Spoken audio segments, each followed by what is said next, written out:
So anyway, I'll link to the whole history on Ars Technica. Wasn't Amiga originally called like El Toro or something like that?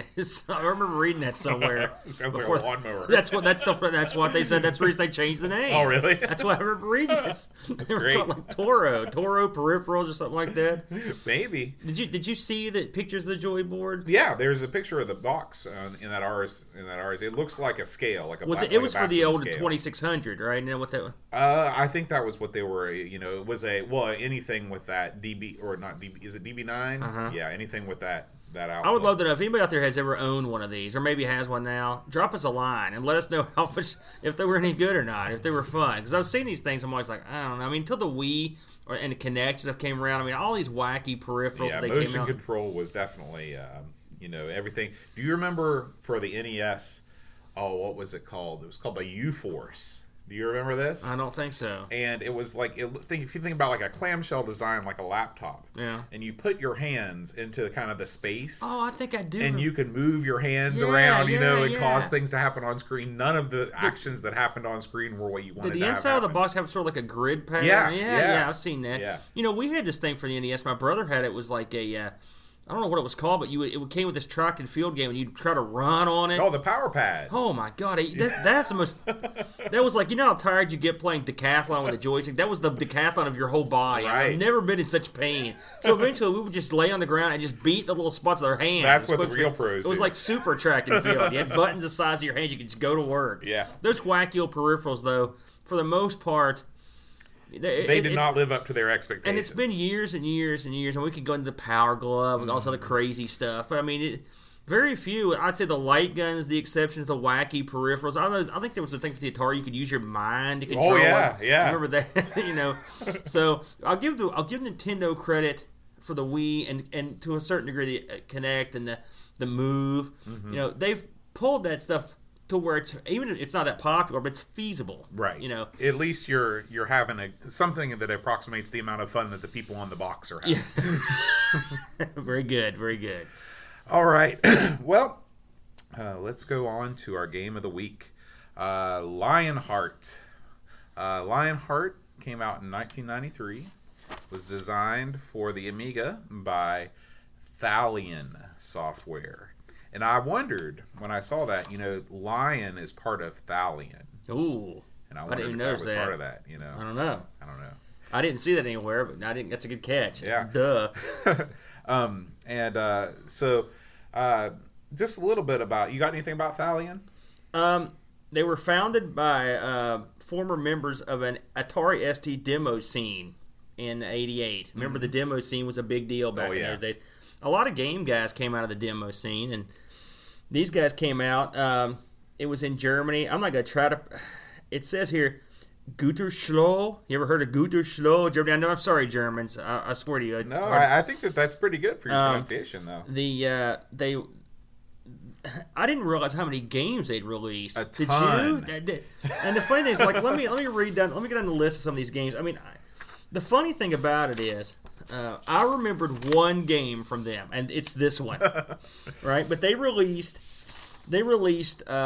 Okay, I take that back. I had also heard of A30 320 Airbus, but they released that. Amber Moon, Amber Star, which I think those are role-playing games. I think they're the same series. Atomic. Some of these we got to try, by the way. Chambers of the Shaolin, and they had a CD32 version of that, which that sounds great. Dragon Flight. That might be cool. Yeah. Enchanted Land, which apparently is somewhat similar to this in terms of like it's kind of platformer. This is one that I read about a lot when I was researching this, Ghost Battle. Apparently this is the game that came out directly before Lionheart. Leaving Terminus. I like that one. Magic Lines, Neuronics. That's a cool name. These are all cool names. Now, we need to check out some more of these. I forgot. I had also heard of this one, No Second Prize. It was a motorcycle game. Now, that one I'd heard okay. of. Prehistoric Tale, Tangram, Tower Fra. I don't know what that means. Maybe it's French. Maybe, probably a lot of these games might have been European exclusives. Yeah. I like this one. Trex Warrior, 22nd Century Gladiator. And lastly, Wings of Death.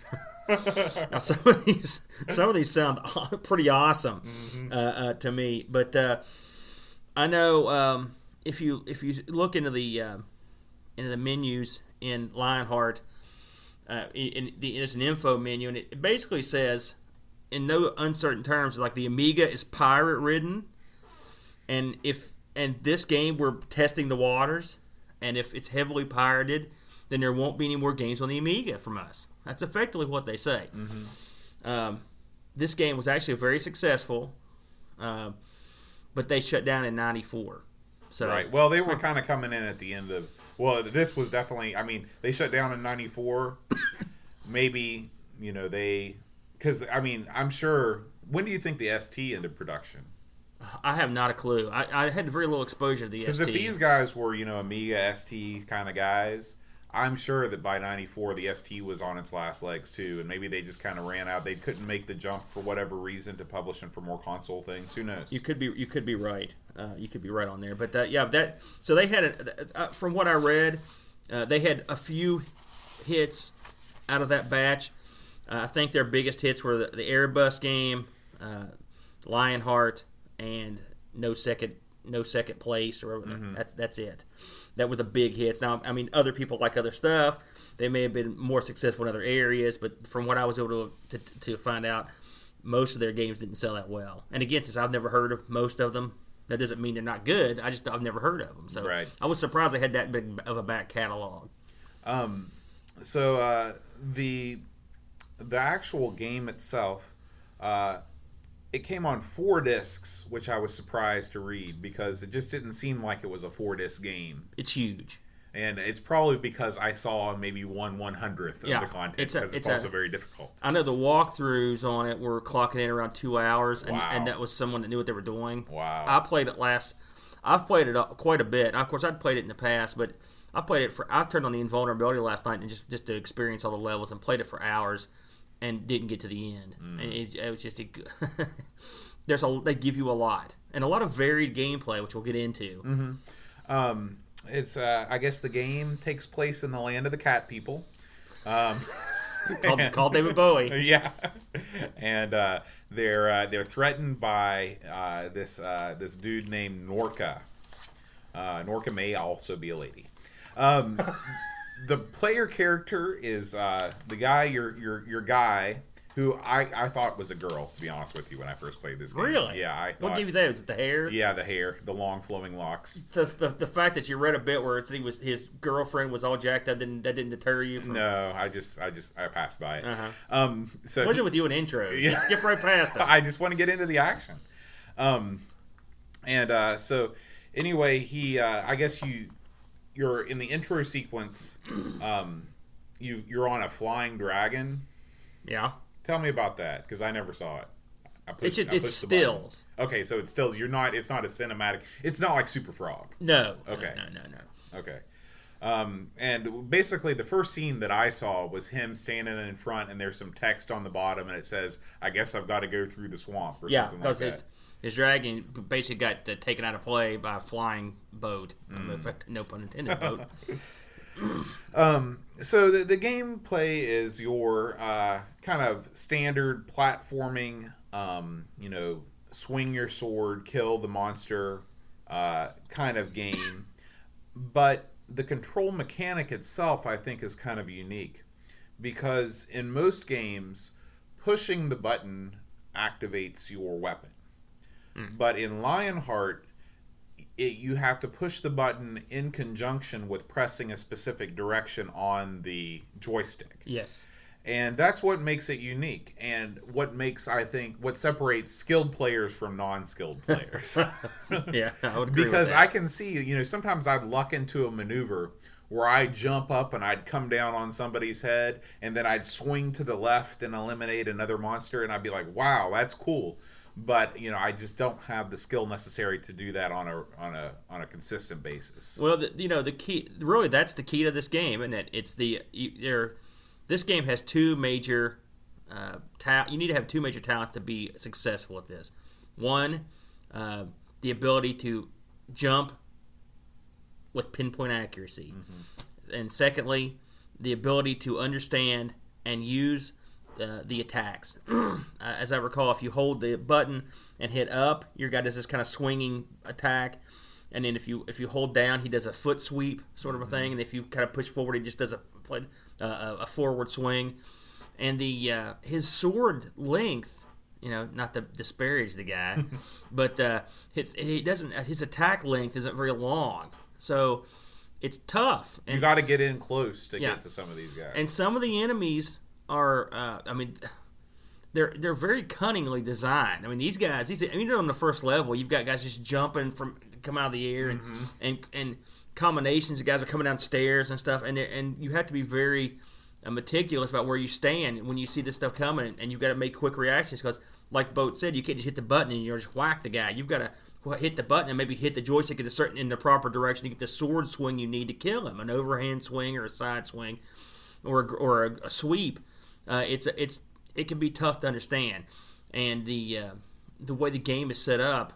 I will say we always harp on level design. A lot of these Amiga games are pretty or have neat concepts, but they just don't. They kind of fail in the level design. The guys that put the level designs together on this were very, very clever. This is some Nintendo level, Konami level design of the highest quality, in my opinion. But it's almost too clever. It's really, I think it's slanted toward the bad guys substantially. And you can even get replacement sword stuff, but I never saw anything that would give you that. What you need is a whip or something to give you a little more length. Whip. Yeah. I felt the same way. The levels, they're designed well. You rarely have situations like you have in some of the other platformers where you have first of all, spikes don't kill you in one hit, which is always you start the game with a health bar with 4 hits. Yep, and it does show you that you're able to increase that. It gives you some parts that aren't filled in yet. Which you have to collect their symbols. That are based on their logo, and if you get 100, you will get another life point. Right.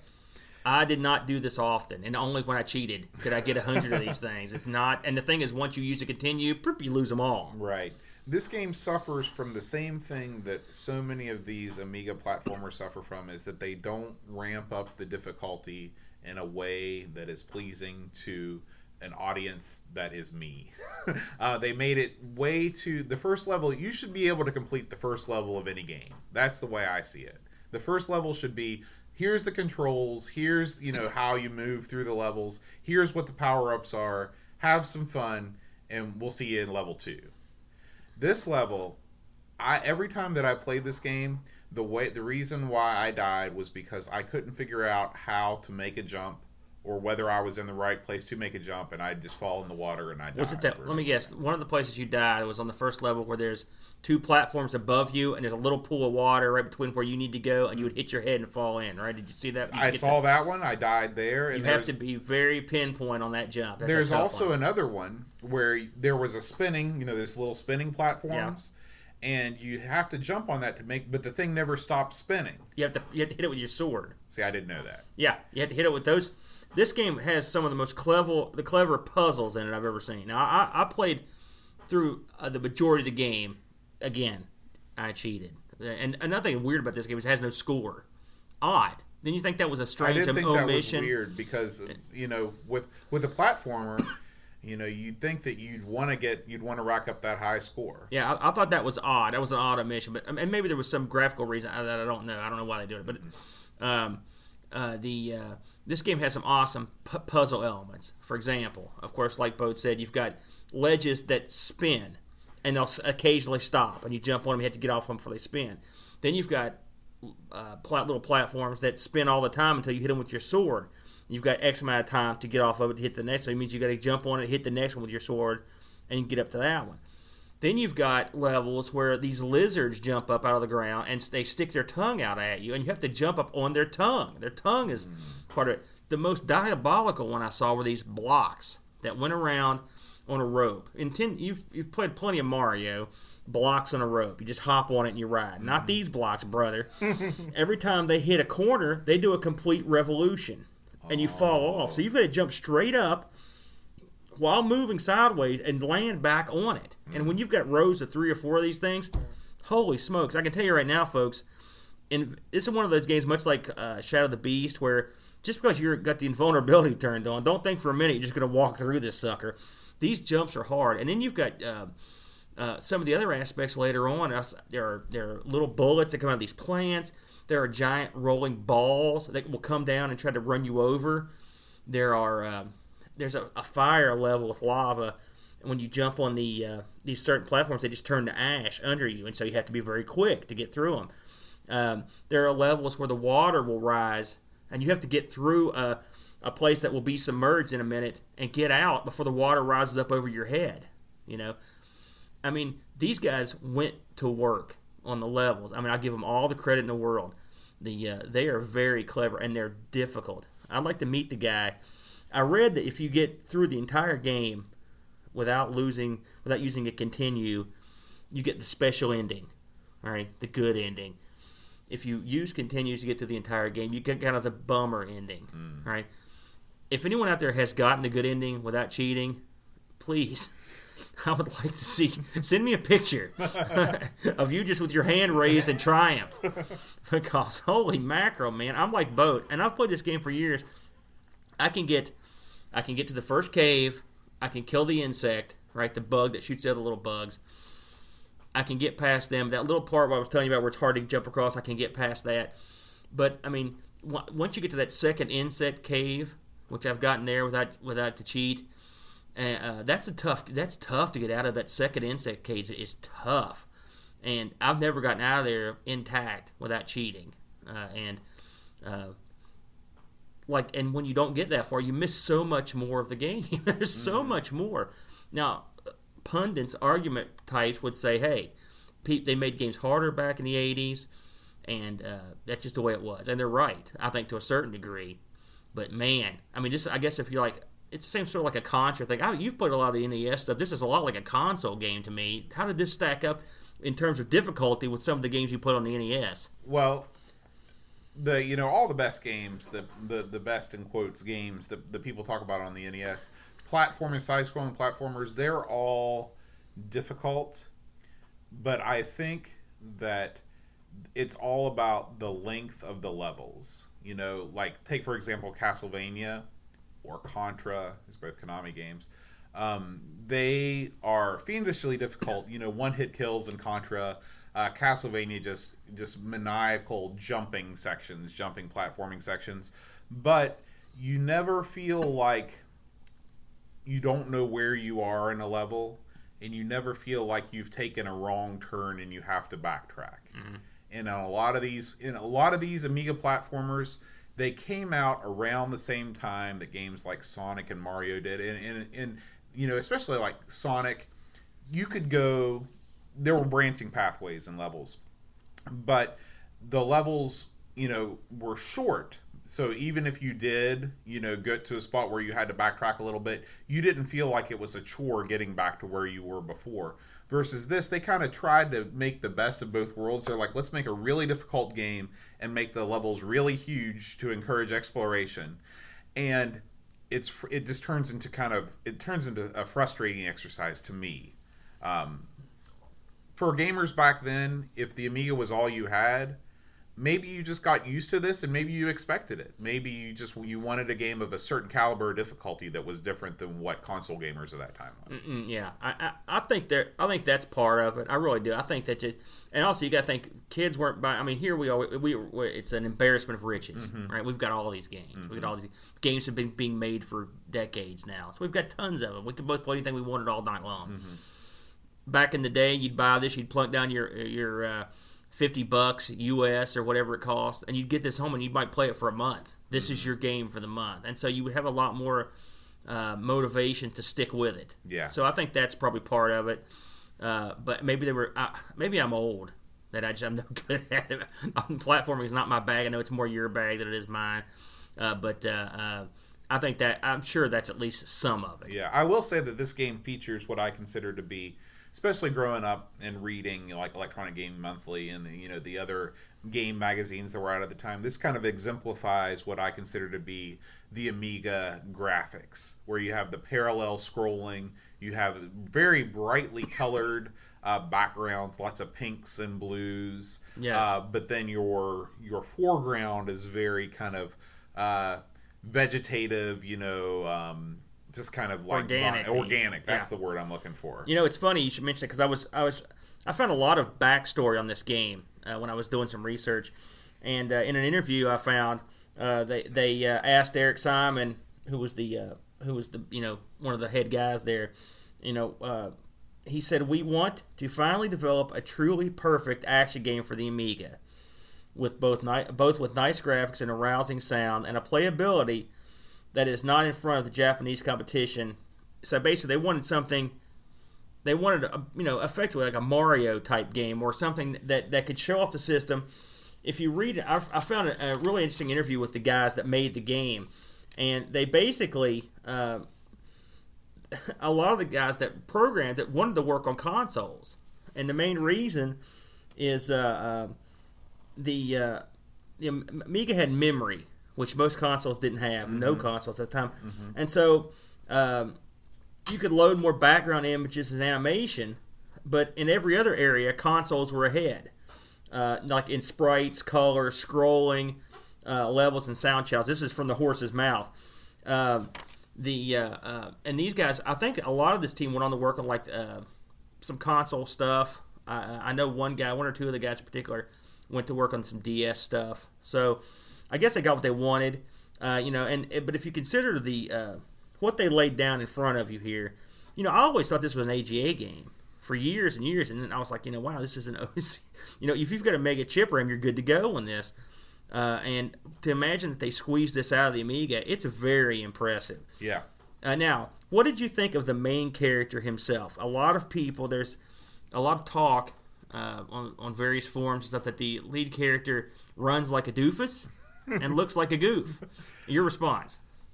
Agreed on both fronts. It's really the creators of this game had obviously seen Masters of the Universe before. At some point in a cutscene or something, he raises his sword in a manner not unlike the Prince of Eternia. Yeah, he does. When he's happy, he'll fire that thing up. Yeah. And makes a weird noise. Yeah, and so I think that he was. The issue is that the sprite is a little bit too big to I guess it has a little bit too much detail for its size. If they would have made it a little bit bigger, not quite sort of Sodan big, but they could have made him a little bit more well defined and maybe animated him a little bit more gallantly, or they could have made it a little bit smaller and made his design a little bit more abstract, kind of like if you think about the Castlevania games. It's funny. I never thought he looked that bad. He always ran kind of goofy, but I thought he looked. But it's funny the amount of care they put in everything else, and the one thing that kind of in graphics and in animation that kind of lacks is that goofy lead character. Well, it's funny. I take example A, Mr. Beanbag. Okay. Yeah. Mr. Beanbag. The game around him is full of life, but Mr. Beanbag is not even animated. He just kind of slides around. Well, it could be what they were just saying here about the console. Maybe that's just the place that the Amiga. Maybe it was a sprite limitation. Yeah. I know. I read that this game was full of programming tricks just to squeak out the little extra bit of jack that they did. I mean, really, it runs smoothly on a 1200. I've heard it's jumpy on a 5 or anything that doesn't have enough processing power to make it. I mean, I've played on my 1000 back. See, did I play on the 1000? I played on my 500 back in the day. And I don't remember it being that jumpy, but it's been a long time. But I know on the 12 it played smooth, but I've read reports that, on some of these it ran a little choppy here and there, depending on where you were at. Let's talk about some of the goofier levels. Did you see some of the wackier levels involved in this thing? I figured you were going to talk about it, so I just wanted to make it a surprise. Tell me about them. Avail me of them. One of the levels, you are on, what can I describe this thing as? Let's call it a dinosaur. Or it looks almost like those things they wrote in Empire Strikes Back. Tauntaun. That's right. And you're running through the woods, and you're in pursuit of the flying boat that's in that area. That was pretty wacky, but it was way different. You could basically do your jump and swing, and the little thing would follow you wherever you went. So you always landed on. You couldn't fall off, which I thought that was neat. I thought that was a cool level. And then eventually you had to jump up, climb up on the boat, and the boat is a level, and you go to work up there. Another level I saw was a level where you ride the dragon around, and you ride the dragon. Yeah, you ride the dragon, man. That sounds sounds like a drug reference, Yeah. right? But the dragon shoots fire all the time, and it's sort of kind of a rail shooter kind of thing. I guess the only way to describe it. Forced scrolling. Yeah. Did you see any of the bosses in this? The only boss that I saw was that caterpillar thing or not caterpillar. It looked kind of like caterpillar in the first level. It's kind of a caterpillar spider combo. Had the big legs. Yeah. That's not really it. I think there were 4 big bosses, and I think the last guy has like sub bosses. I didn't get anywhere near him, even with the cheat on. I saw a couple of the bosses though. One boss is this big kind of flying. What can I describe? Like a roach or something, or a dragon cricket looking thing. But it would fly around. It would drop eggs, and the eggs would become these little like spiders. You had to kill them, and you could only hit this thing when it came down and try to get you with its tongue. It would also release these 2 birds that came out, and on the later levels there are these birds that when you hit them, they freeze in place, and you use them as platforms. It's another platform element, and you had to hit both the birds and then wait for the last second right before the thing took off to the sky and jump off the last bird and then whack this thing in the back of your sword, and it would hurt him. I was on this level. I was on this guy for, I bet you, a half hour. It was so frustrating. I got the hang of it at the end, but it was really hard. The other guy I found was this big fire beast that was very interesting, very cool looking guy. He was a lot easier though. I got under his crotch and just went to work, fire crotch, So I like this neat that they had the bosses. I heard one of the bosses has sort of a Shadow of the Colossus, as someone described it as, element where you have to jump up on him and find a weak point on somewhere. So that's kind of cool. So I like the idea that this thing had boss battles in it. I'm surprised this never got ported into a console, especially with all the work that was done on it. You'd think that it would have made its way onto the Genesis. Yeah, and it was never ported to anything. Now, that said, and while I'm thinking about it, a fellow did work on a PC version, and is still working on it. I checked his website today, and there's been work this year on the website, so apparently he's still fooling with it. But I mean, this has been going on since 2007. So we'll link it up, this guy's webpage, if you're interested in playing the PC version. Now, the company has a version of this that you can play, the straight-up Amiga version on your PC, and it works. I played with it at work this week. No one at work hear that. And it works fine. But having a PC version, apparently there are some slight enhancements. I don't know exactly the whole situation, but we'll link that up too. I checked on eBay, as I want to do, to see what kind of action this was getting, and guess what? It's getting a lot of action. Oh, and not in a bad way if you own it. There were no copies in the U.S. There had been one sold here in November for $30. I wish I had it. I only found 2 copies for sale, 2 or 3. All of them in Europe, and ranging from $60 to $150. So it's going for a pretty high dollar, a kingly sum. This game is. Apparently, the art on the cover of the box is done by a pretty famous guy named Dieter Rottermund. You ever heard of this fella? No. And he apparently does some good work on other stuff. What did you think of the music in this one? Before I forget about it. Boy, I hated it. Did you really? I thought it was terrible. It's quite popular. That's why I asked. Yeah, it's not my cup of tea. I found it grating. I guess it suits the atmosphere of the game, a little bit foreboding, but it's not something I'd throw on, my iPod and rock out to. It's funny. I actually enjoyed the music. I thought it was pretty. I thought it was, there's a lot of music as you go through the levels. I thought it changed, like when you go in the cave. That piece is. I think it's very. I will fitting. give the game props for doing all that it's doing and including music and sound effects at the same time. Yeah. I thought the music was pretty good. The composer was a guy named Matthias Steinwich, and he apparently has done a lot of stuff outside of the Amiga. He did the only things I saw in here that we would have heard of was all games from the same company, 320, Amber Moon, Lionheart, Misadventures of Flink, which is a Sega CD game apparently, which apparently had got some renown somewhere. Have you ever heard of that one? Misadventures of Flink? Flink? What a name. Yeah. But apparently a lot of people have remixed this album. I found an excellent page on the company which we'll also link. I found a lot of information on the company and this particular The company? game. Like the company, not No, PL? I mean the people, Thalion. the Thalion. Okay. Excuse me. There's a guy. No, it's in German, I think, or Italian.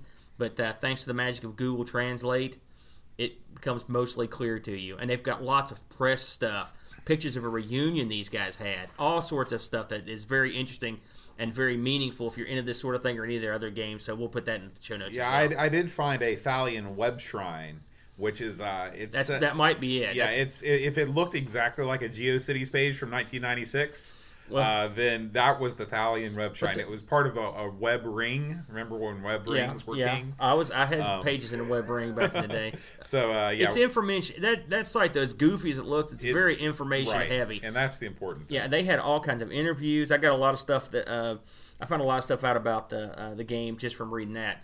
A couple last things. The difficulty in this, unlike a lot of games, actually adds content to the game. Makes levels longer and harder. Apparently adds more stuff. I don't know how much harder you can make it. I never tried going up a level for the obvious reasons of my suckery. But it looked tough. The game reviewed pretty well. I was surprised it got scores as low as it did, to be honest with you. I think getting under an 80, but man, I would have been losing my mind if this had came out. It's often compared to Turrican 2. And what did you think? Did you like this better or worse than Turrican 2? I think I like Turrican 2 more because I was better at it. I felt that every time I played this game, I felt like I was fighting the controls. And as usual. Yeah, and but with Turrican, when I remapped the controls the way that I liked them, I felt like I could do pretty well. Even though I'd never beat the first boss, I still felt like I was doing pretty good. This game, I just never got the hang of holding down the button and then pushing forward or, pushing a direction. Especially difficult, I found, was activating the leg sweep when I wanted to destroy the critters that you could, you had to get down for. Because you had to kind of go in that diagonal downward. Yeah. Part of that could have been the using the 360 pad. Maybe with a joystick it might have been easier. Mm-hmm. But I did prefer Turrican. I definitely preferred the soundtrack. Oh my god, Turrican 2 is... Yeah, that's unfair. Yeah, it's unfair to even compare them. I went through and listened to a lot of the tracks on this, and there are some good tracks. Mm-hmm. I think it's worth investigating. The soundtrack is, and I believe they even released the soundtrack for this. Again, on that site you mentioned, there's just so much stuff. It's all, and there's remixes and all kinds of stuff. So if you're into this company or this game, that's an absolute must view site. I found so much stuff. I could sit here and talk for 6 hours all about the company and the game because there's just so much. There's oodles of information. But overall, I enjoyed the game. I really enjoyed it. It's beautiful. I thought the sound was pretty good. The difficulty, again, this is just another this is like a broken record with us. The graphics look great, but it's really hard. Mm-hmm. But it's really hard. Yeah. And but it's definitely worth checking out. There was, believe it or not, there was rumors of a sequel that fizzled when the company went out. But apparently there was a still of it or a mock-up or something. But there was nothing to it. I looked around to make sure there was nothing. So this is it. Lionheart. This is sort of an oddball game. Amiga exclusive. It's a top shelf game. But if you've got the chops to play it, then you can pretty much play anything. Yeah. Just before we get out of here, I want to thank our sponsors. We got a new sponsor this week. Oh, beautiful. Daniel Bingston. Welcome aboard, Daniel. And Bingston. It's a GT, which is a conglomerate of consonants we rarely see in English. You're gonna butcher the name of the new guy. Nice work. Hey, at least I didn't misspell his name on Facebook. Oh, whoops. Bad keyboard. Anyway, we thank you, Daniel, and we also thank O'Brien's Retro and Vintage, Brent Dowdy, and Chad Halstead. If you'd like to sponsor us, give us a ring on patreon.com/Amigos podcast. Give us a ring? I guess you don't really give people rings, and especially not on the web. Give us a nod. Give us a thumbs up. Yeah. Give us a pat on the back. Give us a click. Give us a click. So next week, have you thought about what you might want to play? Not a bit. Well, I was up till 1 a.m. playing Lionheart, so I'm thinking I need a nap. All right. Well, do you want to drink? Oh. Do you want to party? Yeah. all my rowdy friends are getting together for some TV sports football in honor of the big game, the Super Bowl. Good idea, Bo. This coming Sunday. Of course, will be the day after if we get around to it. We're going to start recording the podcast on Mondays, so for those of you that are waiting with bated breath on Thursdays for us to release our show, look forward a little earlier next week and going forward on Monday nights.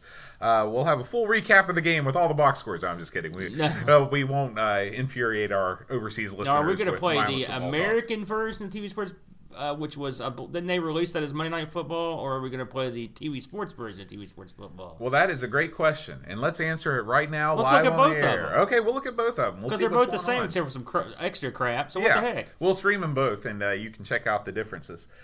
So anyway, we'll do that next week. Until then, adios.